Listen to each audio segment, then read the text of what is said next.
120 run করেও জিততে পারল না কলকাতা নাইট রাইডার্স। ওয়াংখেড়েতে আরও একবার মুম্বাই ইন্ডিয়ান্সের কাছে হারল তারা। ব্যাটিং, বোলিং, ফিল্ডিং তিন দিকেই দাপট দেখাল মুম্বাই। কেকেআরের এই হারের নেপথ্যে 5 কারণ খুঁজল আনন্দবাজার.com। আমরা সেই প্রতিবেদন নিয়েই হাজির আপনাদের দুয়ারে। 1. ডেথ ওভারে খারাপ ব্যাটিং। কেকেআর শুরুটা ভালো করেছিল। 8 ওভারের মধ্যে দলের রান 100 পার হয়ে গিয়েছিল। যেভাবে রান হচ্ছিল তাতে 20 ওভারে অন্তত 240 থেকে 250 রান করা উচিত ছিল তাদের, কিন্তু তা হল না। ডেথ ওভারে জশপ্রীত বুমরাহের সামনে হাত খুলতে সমস্যায় পড়লেন কেকেআরের ব্যাটারেরা। সেই কারণে অন্তত 20 থেকে 25 রান কম হল, নইলে খেলার ফল অন্য রকম হতে পারত। 2. অধিনায়কের খারাপ পরিকল্পনা। বল করার সময় অধিনায়কের পরিকল্পনা অবাক করল। প্রথমে অজিঙ্ক্য রাহানে ও তারপর সহ অধিনায়ক রিঙ্কু সিংহ দুজনেই ভুল করলেন। রোহিতকে আইপিএলে 8 বার আউট করেছেন সুনীল নারাইণ। সেই নারাইণকে যতক্ষণে আনা হল ততক্ষণে হাত জমে গিয়েছে রোহিতের। শুরুতে নারাইণকে আনলে হয়তো রোহিত সমস্যায় পড়তেন। এমনকি নারাইণের স্পেল শেষ করা হল না। কার্তিক ত্যাগী, বরুণ অরোরাদের দিয়ে টানা বল করানো হল। রিঙ্কুকে দেখে বোঝা যাচ্ছিল কী করবেন বুঝতেই পারছেন না। ডাগআউটে হতভম্ব হয়ে বসেছিলেন রাহানে।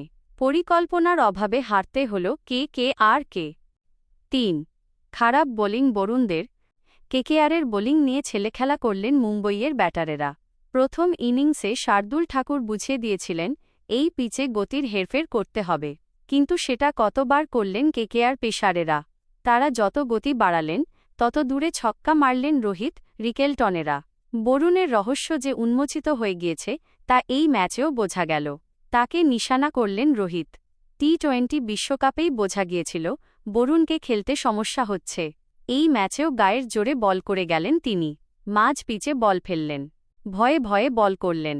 তার কাজ মাঝের ওভারে উইকেট তোলা। সেই তিনি যদি কিছু করতে না পারেন তাহলে দল কীভাবে জিতবে। 4.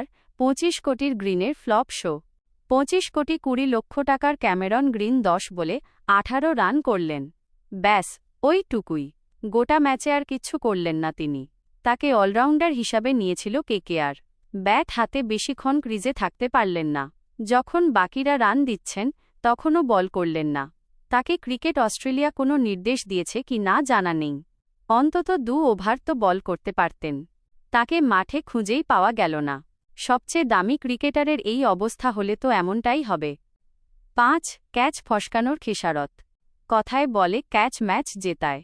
সেখানেও গড়বড় করে ফেলল কেকেআর। 2 ওপেনারের ক্যাচ পড়ল। তার মধ্যে রিকেলটনের সহজ ক্যাচ ছাড়েন বৈভব অরোরা। তখন রিকেলটন 40-এর ঘরে ছিলেন। সেই তিনিই 81 রান করে খেলা শেষ করে দিলেন। শুরুতে রোহিত ও রিকেলটনের ক্যাচ ধরতে পারলে খেলার ফল আলাদা হতে পারত। খারাপ ফিল্ডিংয়ের খেসারত দিতে হল কেকেআর।